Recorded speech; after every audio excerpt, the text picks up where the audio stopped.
The Lord be with you. Good day, everyone. This is Father Joel, and this is our Kenosis Gospel Reflection for today, Sunday of the Solemnity of Christ the King. Today, let us reflect on the Gospel of St. Luke chapter 23, verses 35 to 43. The Gospel tells us that Jesus Christ was there hanging on the cross.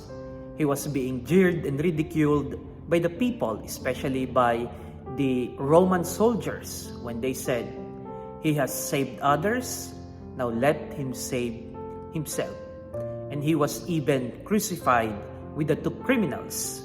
One criminal said, "Isn't it you are the God who saved others? Save me." And the other criminal said, "Why are you mocking him? We only deserve to be crucified, and this man was innocent."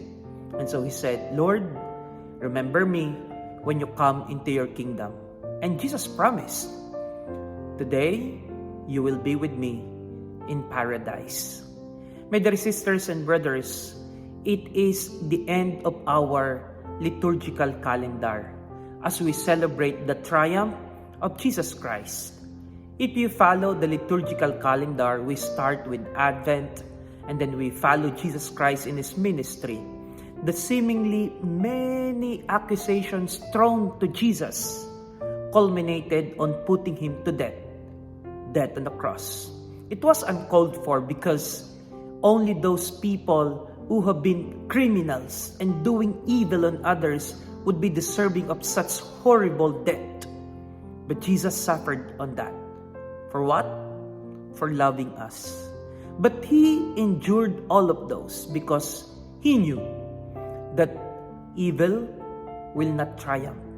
Goodness and God cannot be defeated by any evil forces, and He will triumph during the resurrection. That is why He said to the criminals, "Today you will be with me in paradise." My dear sisters and brothers, this Solemnity of Christ the King was established in 1925 by Pope Pius XI when the world was seemingly godless, too much secularism and atheism that permeated the heart of the many people. And there was chaos everywhere. We need someone who will remind us all that this earthly kingdom will not be permanent. There is the heavenly kingdom that we all be awaiting for. And there is only one king who will give us the true meaning of kingship.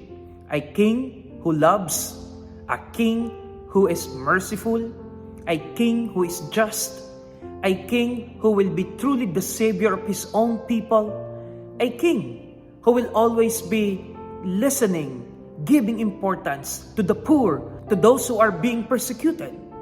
Thanks be to God. We have a God who truly understands us because He didn't remain being a God. He became one like us.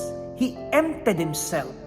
From incarnation, He showed to us what kind of king He is. In fact, if you notice, He was the sign of contradiction in the world as it was predicted by Simeon when he was offered in the temple. While kings are seated on golden thrones, Jesus' throne was the cross with thorns as His crown. While kings and queens are robed with royal dresses, He was crucified wearing none. While kings and queens of this world are considered to be the richest, our King, the poorest king on this world, is hanging on the cross. My dear sisters and brothers, let us reflect on the example given to us by the Lord.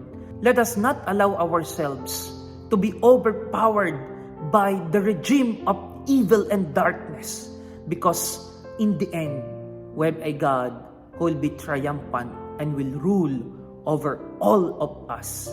And we await on that day that He will be welcoming all of us in His kingdom. Glory and praise to our Christ the King. God bless you today.